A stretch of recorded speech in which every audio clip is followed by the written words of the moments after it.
हार्दिक नमस्कार to all my viewers. आज का हमारा टॉपिक है शेड्यूल्स ऑफ इंडिया यानी भारतीय संविधान की अनुसूचियां। ठीक है, आज की वीडियो में हम भारतीय संविधान की सारी अनुसूचियों के बारे में डिस्कशन करेंगे, जो कि schedule number 1 to schedule number 12 यानी कि अनुसूची 1 से लेकर अनुसूची 12 तक है। और इस वीडियो के अंदर आपको सारे के सारे नोट जो है वो व्हाट्सएप लैंग्वेज में मिलेंगे, जिससे कि आपका फास्ट और क्वेश्चन हो सके। तो चलिए ज्यादा देर न करते हुए वीडियो को स्टार्ट करते हैं। सबसे पहले पढ़ेंगे फर्स्ट शेड्यूल यानी पहली अनुसूची के बारे में। पहली अनुसूची में दिया है इंडिया भारत देश, उसके राज्य और यूनियन टेरिटरीज अर्थात केंद्र शासित प्रदेश के बारे में।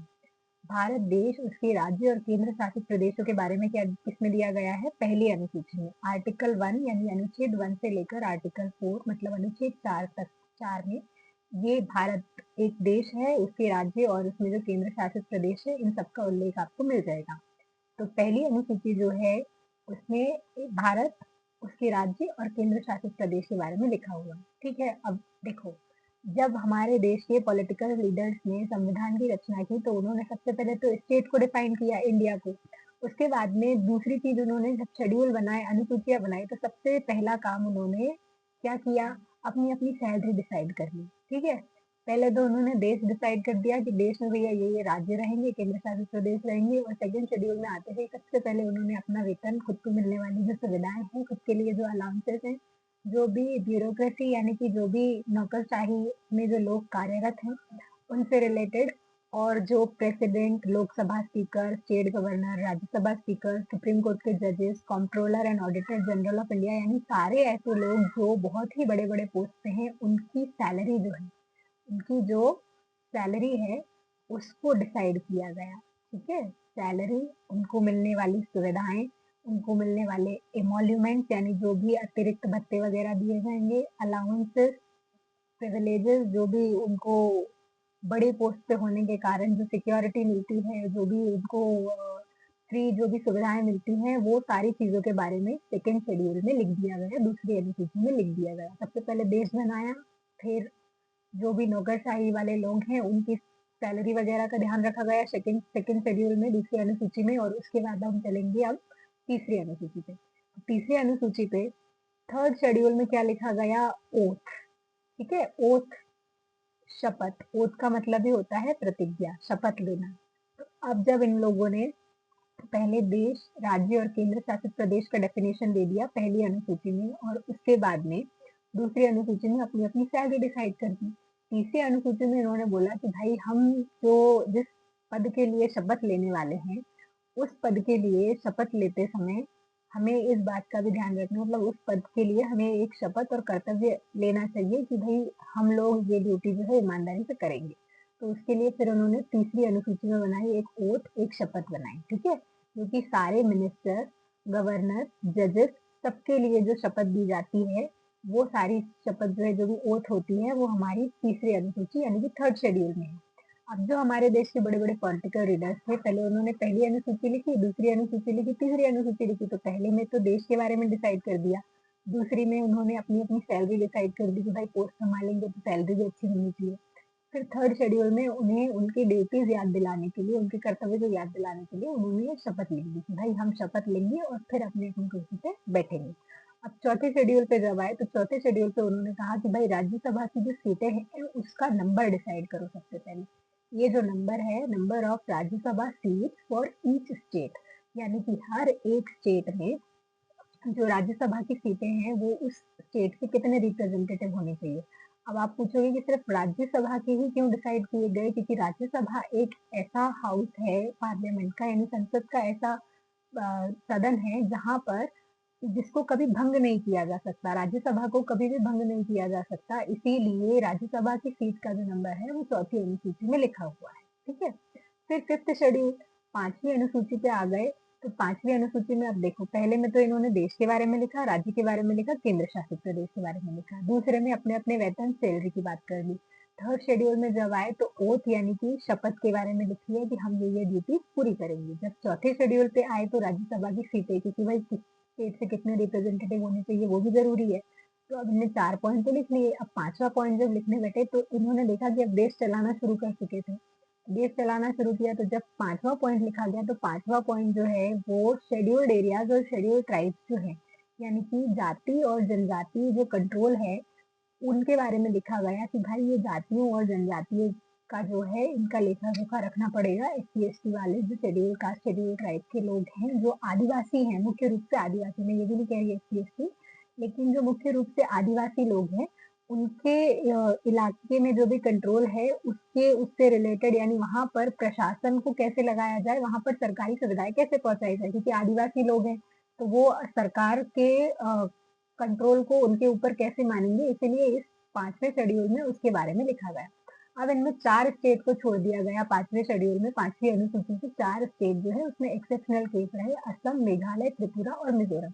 यहाँ की जो जाति जनजाति है उसका मसला इसमें छोड़ दिया गया, इन चारों को डाला 6th शेड्यूल में, 6वीं अनुसूची में। ठीक है, आगे हम देखेंगे कि ये 6th शेड्यूल में डाल दिया गया administration of tribal areas in Assam, Meghalaya, Tripura and Mizoram. ये भी एक रीजन हो सकता है कि यहाँ पर जनजातियां जो है वो कई सारी पाई जाती है, इसलिए इनको 6वें शेड्यूल में यानी 6th शेड्यूल में जगह मिली इन 4 स्टेट को, असम, मेघालय, त्रिपुरा और मिजोरम को। ठीक है, अब देखो पहले में क्या था, देश था भारत देश, उसके राज्य और केंद्र शासित प्रदेश। दूसरे में सैलरी, तीसरे में शपथ, चौथे में राज्यसभा की सीटें, 5वें में जाति जनजाति जो आदिवासी एरिया है उसका कंट्रोल, उसमें उन्होंने 4 स्टेट छोड़ दिए। कौन कौन से छोड़े, असम, मेघालय, त्रिपुरा और मिजोरम, और ये चारों के चारों स्टेट को काय में डाल दिया, 6वीं अनुसूची में। ठीक है, अच्छी अनुसूची तो हमको याद हो गई। अब 7वीं अनुसूची की जब हम बात करेंगे तो 7th अनुसूची, 7th शेड्यूल जो है इसमें देखो सेंटर और स्टेट गवर्नमेंट की पावर का डिवीजन। अब देश चलने लगा तो क्या हुआ, राज्य सरकारें बनी, केंद्र सरकार बनी, तो राज्य सरकार और केंद्र सरकार एक साथ मिलकर काम करने लगे। लेकिन क्या होने लगा कि कहीं कहीं दोनों में मतभेद हो जाते, तो फिर इन लोगों ने मिलकर के डिसाइड किया कि नहीं भाई 3 लिस्ट बनाएंगे।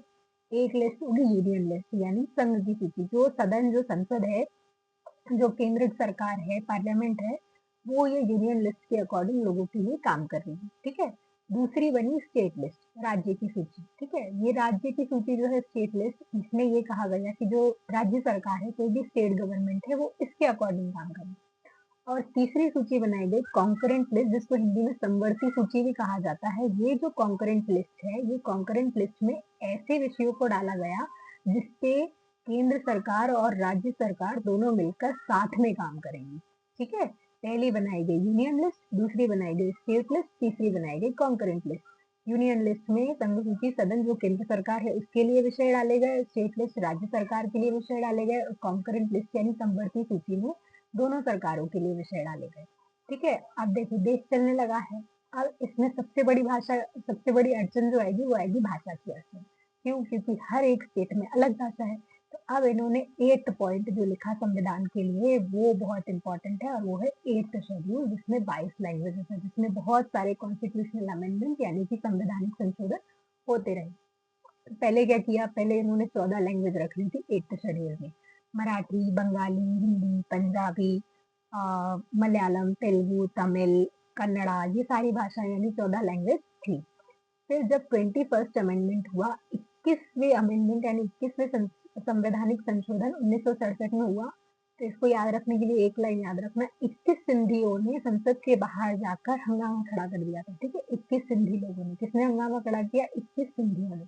क्यों खड़ा किया, क्योंकि ये कह रहे थे कि हमारी जो सिंधी भाषा है उसको संविधान में जगह दो। ठीक है, तो ये 21 सिंधी जो थे, इन्होंने सिंधी को जब तक अपनी अनुसूची में ऐड नहीं करवा दिया 8वीं अनुसूची में, तब तक ये नहीं माने। तो 21वें अमेंडमेंट में 21st अमेंडमेंट यानी 21वें संवैधानिक संशोधन से कौन सी भाषा को जोड़ा गया, सिंधी। इसके बाद में 71st अमेंडमेंट 71वां संशोधन हुआ। अब 71वें संशोधन में 3 और भाषा जुड़ी। 71वें संशोधन में 3 और भाषा जुड़ी, जिसमें से एक भारत देश की भी नहीं है, नेपाली भाषा है। ठीक है, कोंकणी, मणिपुरी और नेपाली।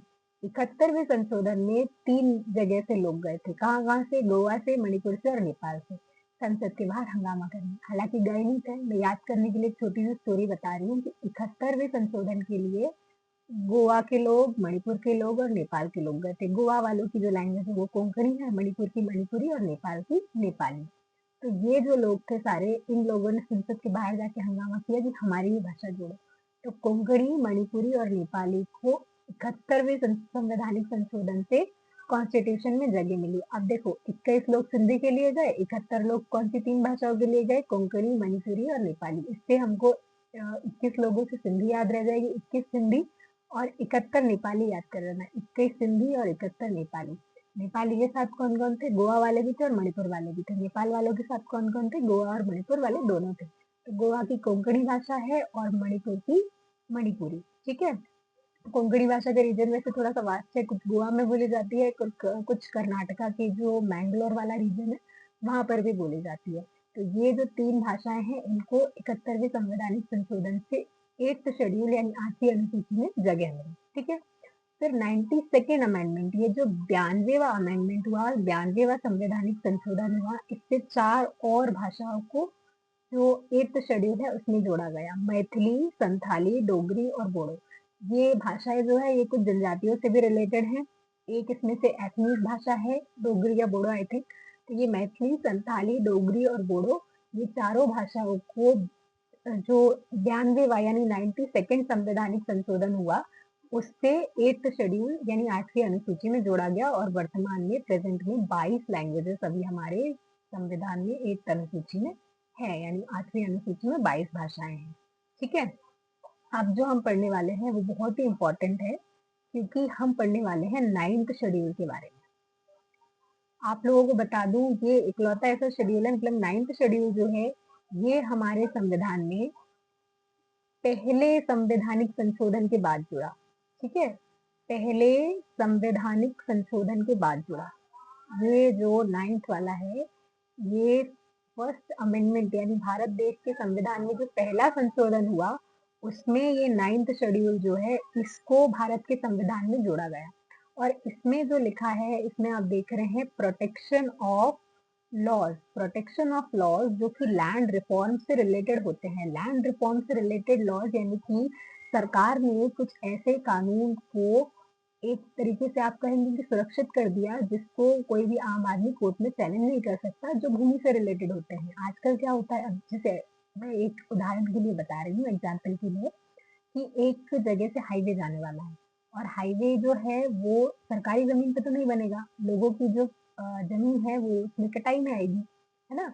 तो सरकार जो है, सरकार के इस फैसले को जो है लोग चैलेंज नहीं कर सकते कोर्ट में जाके। मुआवजे के लिए भले ही कर सकते हैं कि आप भी हमें प्रॉपर मुआवजा दें, लेकिन ये नहीं कह सकते कि आप यहाँ से हाईवे नहीं निकालोगे। ठीक है। तो ये इसमें ऐसे नियम लिखे हैं, मतलब ये 9th शेड्यूल जो है इसमें ऐसे कुछ नियम लिखे हैं जिनको आम आदमी जो है वो कोर्ट में चैलेंज नहीं कर सकते सरकार के लिए। सरकार है, सरकार जमीन का, जो हमारे देश की जमीन है उसके लिए जिस भी तरह के निर्णय लिए जाने हैं देश के विकास के लिए वो ले सकती है। और मैं आप लोगों को एक खास बात और बता दूं, जब ये फर्स्ट अमेंडमेंट यानी कि जब पहला संवैधानिक संशोधन हुआ था, जब इस 9th शेड्यूल यानी 9वीं अनुसूची को जोड़ा गया, तो इसमें टोटल 13 लॉज यानी कि 13 नियम थे। ठीक है। 13 लॉज थे इसमें। कितने लॉज थे? 13 लॉज थे। ये जरा पेन नहीं है, चैनल बड़ा होगा तो पेन भी ले लेंगे, पर अभी समझने के लिए काफी है। 13 लॉज थे। ठीक है। और आज प्रेजेंट डेट में इसमें 284 लॉज हैं। कितने हैं? 9वीं अनुसूची में 284 लॉज हैं आपके। ठीक है। कितने लॉज हैं? 284, जो कि लैंड रिफॉर्म्स यानी भूमिगत भूमि से रिलेटेड है, जमीन से रिलेटेड नियम है सारे के सारे। ठीक है। तो सबसे पहली बात तो कि फर्स्ट अमेंडमेंट से ये जुड़ी। दूसरी बात, इसमें जब ये इसको जोड़ा गया पहले संवैधानिक संशोधन के बाद, तब इसमें 13 लॉज थे, 13 कानून थे, जिनकी संख्या आज बढ़कर 284 हो चुकी है। ठीक है। अब हम चलते हैं अगली अनुसूची की तरफ, जो है हमारी 10th अनुसूची, 10वीं अनुसूची। 10th schedule joined after 52nd amendment, 52वें संवैधानिक संशोधन के बाद इसको जोड़ा गया, जिसमें दल बदल से रिलेटेड लॉज थे, यानी जो लोग पार्टी बदल लेते हैं उनसे रिलेटेड कानून थे। ये तो शायद मुझे लगता है याद कराने की ज्यादा जरूरत नहीं है, क्योंकि इसमें जो कुछ भी लिखा है वो शायद ही आज के समय में प्रैक्टिकली अपनाया जाता है। कोई भी दल बदल लेता है, इससे किसी को ज्यादा मतलब रह नहीं गया है, पर इसके लिए भी कानून बयान बनाया गया था 52वें संवैधानिक संशोधन से, जो कि 10वीं अनुसूची में लिखा है। ठीक है। अब 11वीं अनुसूची। ठीक है। 11th schedule joined after 73rd amendment. 73वां जो संवैधानिक संशोधन है ये दो चीजों के लिए बहुत ज्यादा महत्वपूर्ण है, दो चीजों के लिए बहुत ही ज्यादा इंपॉर्टेंट है। क्यों है? देख लीजिए। सेवेंटी थर्ड अमेंडमेंट जो है उसमें दो काम हुए। एक तो जो 11 शेड्यूल में लिखा है पंचायत को काम करने के लिए 29 सब्जेक्ट दिए गए और ये 29 सब्जेक्ट जो है इसकी लिस्ट 11 शेड्यूल यानी 11वीं अनुसूची में डाल दी गई। लेकिन 73वें संवैधानिक संशोधन से ही जो पंचायत होती है हमारे देश की उसको कॉन्स्टिट्यूशनल स्टेटस प्रदान किया गया कि भाई ये एक संवैधानिक बॉडी है पंचायत जो है, इसका भी एक ऑफिस होगा, इसका भी एक सचिव होगा, सब कुछ होगा इसका भी, है ना। अगर ये 73rd अमेंडमेंट नहीं होता तो जो ये पंचायतें हैं ये इनको कॉन्स्टिट्यूशनल हक यानी संवैधानिक निकाय जो है उसका दर्जा प्रदान नहीं होता। और 73rd अमेंडमेंट यानी कि 73वां संशोधन नहीं होता तो पंचायत वेब सीरीज भी नहीं होती शायद। ठीक है, पंचायत का चुनाव नहीं होता, पंचायत जो है वो इतना ज्यादा पॉपुलर नहीं हुआ होता। ठीक है, तो ये 73rd अमेंडमेंट के कारण ही हमारा जो पंचायत है उसको कॉन्स्टिट्यूशनल स्टेटस मिला और पंचायत को काम करने के लिए 29 विषय भी दिए गए कि भाई हर गांव में इन 29 सब्जेक्ट के ऊपर काम होना ही होना चाहिए। ठीक है, अब नेक्स्ट और लास्ट अनुसूची 12th शेड्यूल 12वीं अनुसूची ज्वाइन आफ्टर 74th अमेंडमेंट, इसको 74वें संशोधन के बाद ज्वाइन किया गया और इसमें दिया गया म्यूनिसिपैलिटीज को वर्क करने के लिए 18 सब्जेक्ट। ठीक है, म्यूनिसिपैलिटीज को वर्क करने के लिए 18 सब्जेक्ट यानी जो नगर निगम होते हैं उसको भी काम करने के लिए 18 सब्जेक्ट दे दिए गए कि आपके शहर में ये इन चीजों पर काम होना चाहिए। तो ये आपकी 12 की 12 अनुसूचियां थी। ठीक है, एक बार हम क्विक रिविजन कर लेते हैं। अब ध्यान से आंख बंद करके वीडियो को सुनिएगा, वीडियो को चलने दो, आंख बंद कर लो, अब चुपचाप सुनो। ठीक है, देखो पहली अनुसूची में है देश, राज्य, केंद्र शासित प्रदेश के बारे में। दूसरी अनुसूची में है सारे बड़े बड़े पोस्ट पे बड़े बड़े ओहदे पे जो हमारे देश में लोग हैं जैसे राष्ट्रपति, प्रधानमंत्री, महालेखा परीक्षक और इसके बाद में जो सुप्रीम कोर्ट के जज हैं, हाई कोर्ट के जज हैं, जितने भी नौकरशाही में लोग हैं उन सबके वेतन, सुविधा, सैलरी के बारे में है, उनको जो भी भत्ते दिए जाते हैं उसके बारे में। तीसरी अनुसूची में इन सब लोगों की शपथ है, जैसे कि गवर्नर है, राष्ट्रपति है, प्रधानमंत्री है, मंत्री है, उन सबकी शपथ है। ठीक है, सुप्रीम कोर्ट के जज, हाई कोर्ट के जज, उन सबकी शपथ के बारे में तीसरी अनुसूची में दिया गया है। चौथी अनुसूची जो है उसमें राज्यसभा की सीट के बारे में दिया गया है। पांचवी अनुसूची में दिया है आपका जो असम, त्रिपुरा, मेघालय और मिजोरम है, इन 4 राज्यों को छोड़ करके जितने बाकी के राज्य हैं इंडिया के, वहाँ पे जो शेड्यूल्ड ट्राइब्स यानी कि जो जाति जनजाति का कंट्रोल है, उनका जो एडमिनिस्ट्रेशन है उसके बारे में। छठवीं अनुसूची में जो 5 राज्य, 5वीं अनुसूची 4 राज्य जो 5वीं अनुसूची में छोड़े गए थे, 4 स्टेट, उसके बारे में दिया गया है। कौन कौन से? असम, त्रिपुरा, मेघालय और मिजोरम। इसके बाद 7th अनुसूची जो है, 7th शेड्यूल जो है उसमें आपकी 3 लिस्ट है, एक यूनियन लिस्ट है, एक स्टेट लिस्ट है और एक कॉन्करेंट लिस्ट है। ठीक है, इसके बाद 8th शेड्यूल में आती है आपकी लैंग्वेजेस। ठीक, जिसमें पहले 14 थी और फिर धीरे धीरे करके वो कितनी हो गई? 22 हो गई। 21 सिंधियों ने मिलकर सिंधी ऐड करवाई। 71 जो नेपाली थे उसमें कुछ कोंकण गोवा के लोग थे और कुछ मणिपुर के लोग थे। और 92 यानी 92nd संवैधानिक संशोधन से आपकी 4 और भाषा मैथिली, संथाली, डोगरी और बोडो इनको शामिल किया गया। ठीक है, इसके बाद में आ जाओ आप 9th शेड्यूल। 9th शेड्यूल 9वीं जो अनुसूची है उसको पहले संवैधानिक संशोधन से जो है ऐड किया गया। कहाँ पर? हमारे संविधान में। ठीक है, और उसमें सबसे पहले 13 लॉज थे। किस चीज के लिए? लैंड जो है, जो भूमि है भारत देश की, सरकार उस पर किसी भी तरह के निर्णय ले सकती है, उसके लिए कुछ नियमों को इन्होंने प्रोटेक्टेड कर दिया। यानी ये जो अनुसूची है ये एक तरीके से सरकार द्वारा द्वारा लिए जाने वाले निर्णयों के लिए एक प्रोटेक्शन शील्ड का कवच का काम करती है कि भाई इसमें कोई हस्तक्षेप नहीं कर सकता और कोई भी आम आदमी हमारे लिए गए फैसले को चैलेंज नहीं कर सकता। तो इसमें वो रूल्स बनाए गए। पहले जब इसको बनाया गया, पहले संवैधानिक संशोधन से जब 9वीं अनुसूची को क्रिएट किया गया, तब उसमें सिर्फ 13 रूल थे, 13 नियम थे, लेकिन आज की डेट में उसमें 284 नियम है। ठीक है, 10th शेड्यूल में आपका दल बदल से रिलेटेड है। 52वां संशोधन 52nd अमेंडमेंट। और इसके बाद 11th शेड्यूल में पंचायत जो है उसके लिए 29 सब्जेक्ट दिए गए हैं, जिसको भी 73rd यानी कि 73वें संवैधानिक संशोधन से बनाया गया। और ये है आपका लास्ट 12वां संवैधानिक संशोधन जो कि 74वां अमेंडमेंट से बना है, जिसमें म्यूनिसिपैलिटीज को वर्क करने के लिए 18 सब्जेक्ट दिए गए।